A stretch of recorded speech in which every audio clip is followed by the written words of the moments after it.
So today I am discussed about unipolar sinusoidal pulse width modulation. Unipolar sinusoidal pulse width modulation. The unipolar pulse width modulation,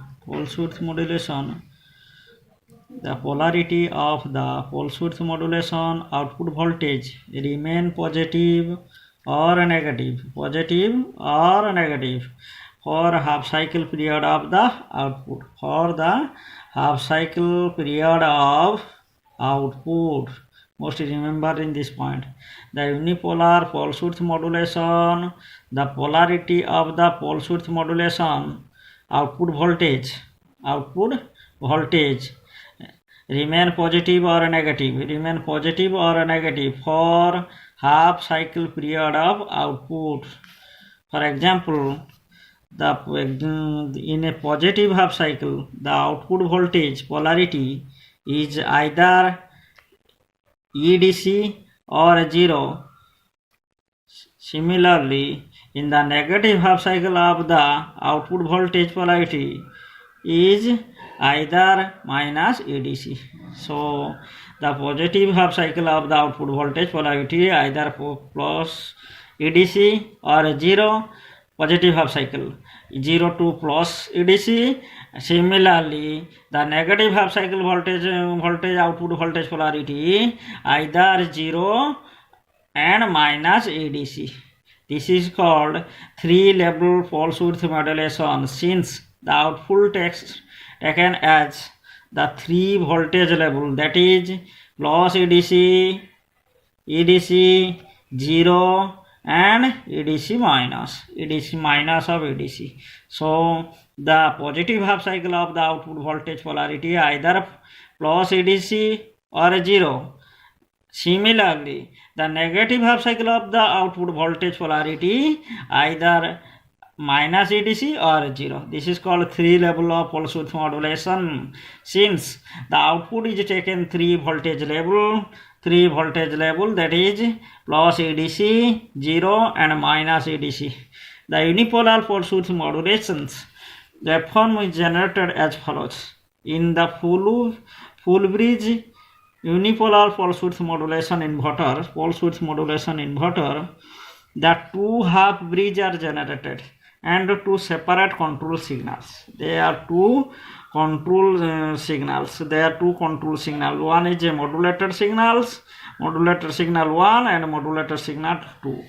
The full bridge unipolar pulse width modulation inverter, that is the two half bridge, we are given separate control signals.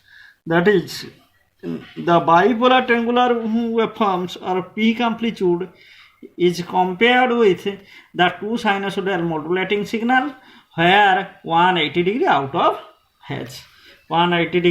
phase. So this is a one of the first, the full positive half, that is one modulator signals 1 and modulator signal 2. This is a modulator signal 2. This is modulator signal 1. So output half cycle, the output of the bridge, the output of half bridge or first half bridge, that is first half bridge. The output of first half bridge, you can also express as a first half bridge, EPO. So this can be like this, the output, and the second half bridge output. Is this second match, and that is ADC is like this, both positive 0 to pi and another is 0 to 2 pi. So the base dividing waveform, that is for T1 and T4, which is first half bridge inverter generated by the comparing triangular waveforms with the first sinusoidal modulation signal due to bipolar pulse width modulation waveform, is generated at the output first half bridge, that is EPO. Again the base dividing waveform for T1 and T4 which is from the first half bridge inverter T1 and T4. You see the T1 and T4, T1 and T4, T1 and T4, the base dividing waveform of T1 and T4, which are the half bridge inverter generated by the comparing triangular waveform with the first sinusoidal modulation signal. This is a triangular waveform with the first sinusoidal modulation signals due to bipolar poles with modulation waveform is generated at the output first half bridge, that is EPO.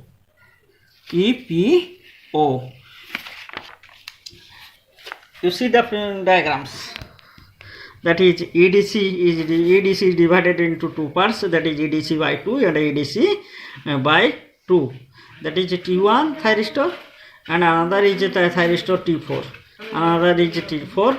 Next T3 and T2, T3 T2 and D2 D3, T1 D1, T4 D4, D3 T3, D2 T2. So that is P2Q. So that's why we are representing as EPO. This is O. EPO. So the base dividing signals of the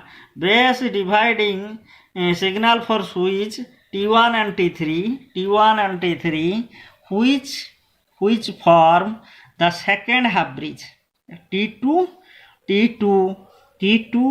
and T3, T1 and T3,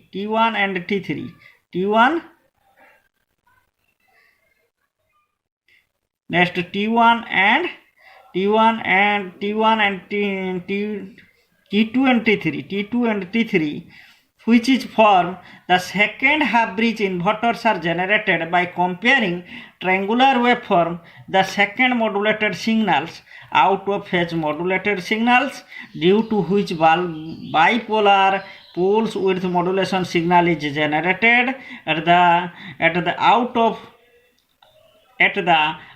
of the second half bridge inverter is EPQ0. EQ0 means potential at Q to 0. So the output voltage of the bridge inverter,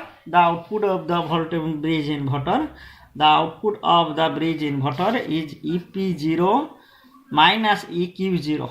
So the first half bridge inverters, output of the first half bridge inverter is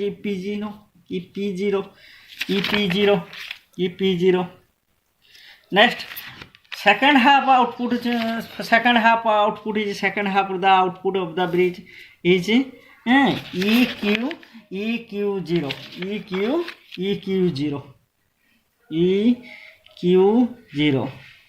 So it is EP0. So potential difference is the output voltage of the bridge inverter, EP0 minus EQ0. That is equal to EPQ.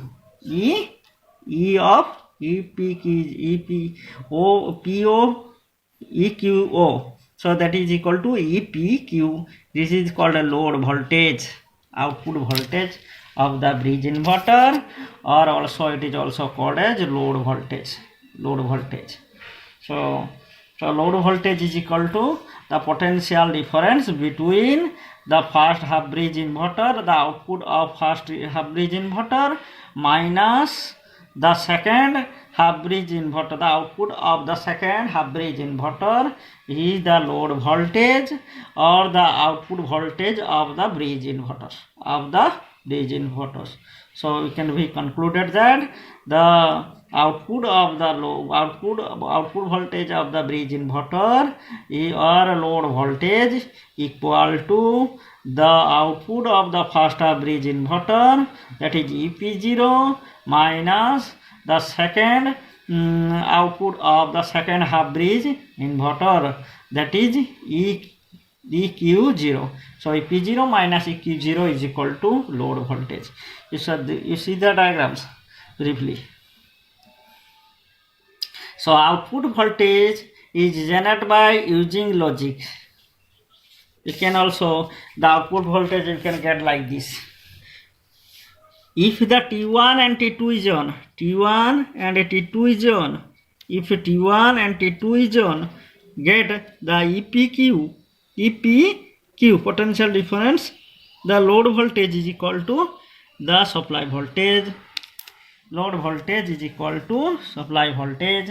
If the S3 is S4 on, S4 means that is T4, T3 and T4, sorry, T3 T4 on, T3 T4 on, T3 T4 on, EPQ is equal to, means load voltage is equal to, the output voltage of the inverter is equal to minus of ADC. These are the conditions. So minus of ADC. If T1 and T4 is on, EPQ is equal to minus of ADC. If the T3 and T4, T1 and T3 are on, these conditions are most essential. T1 and T3 are on EPQ means output voltage at load voltage, output voltage of the inverter is equal to 0. Okay. Whenever T1 and T3, you see the figure, T1 and T3 is on, means upper half of the thyristor is on, then the output is equal to 0. Again, lower part also, T4 and T2 is on, then also the load voltage or output voltage of the inverter is also 0. So we have to conclude the followings. We can get the positive output at T1 and T2 is on. If T3 T4 is on, then that is negative of the output or load voltage is negative. So this is the unipolar sinusoidal pulse width modulation of the signals.